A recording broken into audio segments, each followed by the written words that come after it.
This will be my last sermon with you until Labor Day, as my own summer mix will be potent with playtime and study time and family time and work with the greater denomination, with ministry days and General Assembly and SUSI, that is the Southeast Unitarian Universalist Summer Institute. SUSI, Southeast Unitarian Universalist Summer Institute, which is particularly precious for us because that is where I experienced my first full encounter with Unitarian Universalism and its people. It is the place that, over time, my broken religious heart began to heal enough to hear and to heed the call to ministry, to serve its great message and its people for the rest of my life. Brooke and I will wrap up our summer with a trip to visit our son and our granddaughter and their family in Switzerland, where I'll also get to do some work with our UU congregation in Basel. I'll be back in the office mid-August. It's beautiful in Basel. We like it there very much. But do not worry that we would ever fail to return to our Florida home. There's no beach in Basel. No ocean, no swaying palm trees, no mangoes, no river of grass, both the Everglades and you. And so we will return home. Some of our adventures will be of the body, some will be of the spirit. And I, for one, am looking forward to some long stretches of just plain quiet time. Maybe you are seeking some of that yourself.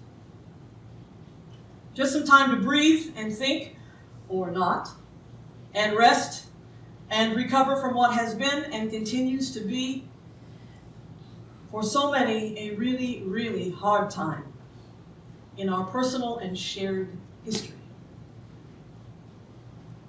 A time we've too often asked ourselves, in the words of Wendell Berry that we shared moments ago, whether we will have the wisdom to survive. If we will continue to have the strength to stand like growing trees on a ruined place, renewing and enriching it.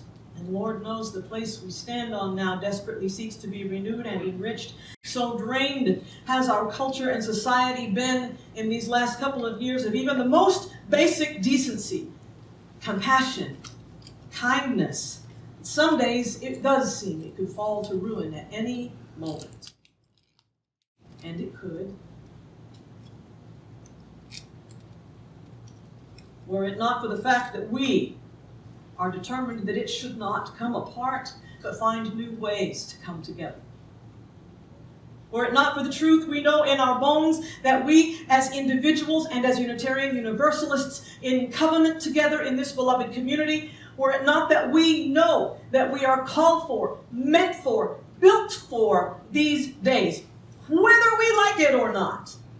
Everything in our lives as individuals and as a beloved community, everything in our lives up to this moment, every way that we have lived, everything that we have learned, everything we've unlearned, and the ways we have learned to love better, to think better, to grow, and to reach, and to try, and to doubt, and to question, and be ready to change. Every one of those things in our life has led us to this moment right now. We are being entrusted with Earth, with her people, with history, justice, with perseverance, with hope. We have been entrusted with this day and every day to come after it. Everything we have ever done has prepared us for right now. And we are called to meet these particular struggles, hand to hand and heart to heart, together. That we, again, in Wendell Berry's words, might be determined that long after we are gone, the lives our lives have prepared may live here in strength and beauty. Long after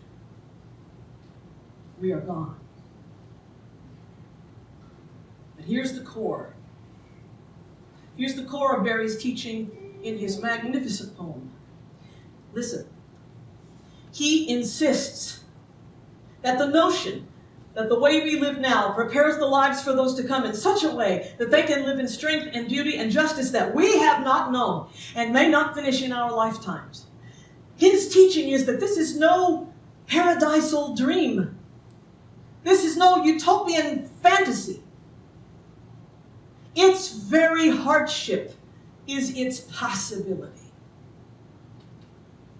The very fact that it is hard makes it possible.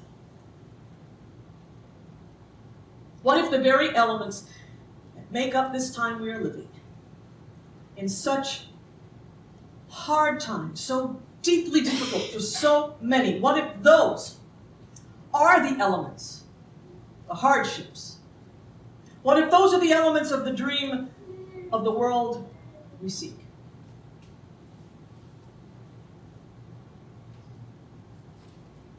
What if everything that makes right now difficult and hard to bear is exactly what is needed, the exact ingredients needed for the possibility of what's to come?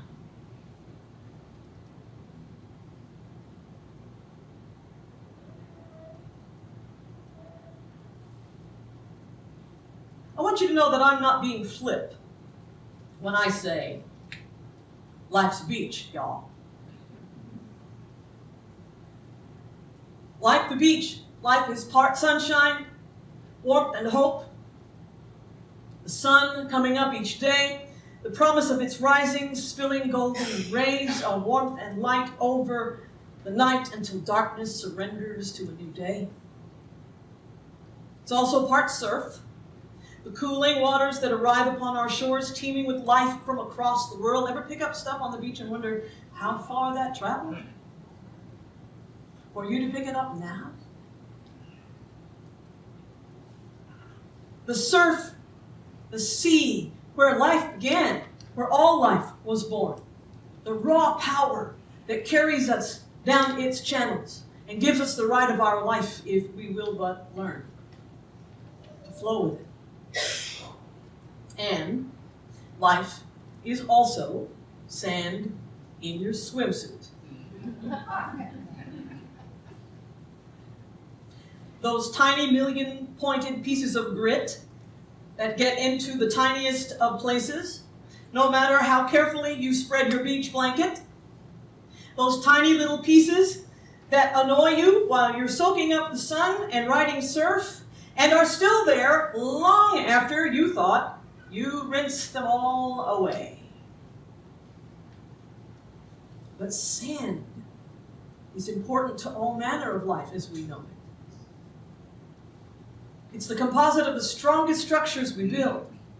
The same grit that sometimes won't let you get comfortable is the same grit that smooths stone into polished gems, the same grit that rubs calluses off your feet and hones wood down to the perfect fit, the same grit that holds together the concrete most of our houses, roads, and bridges around here are built of. Life's a beach. It is sun. It is surf. It is sand in your swimsuit. It has to be. It has to be the blend of those elements we love and those we don't. It has to be formed of that which brings us joy and that which annoys.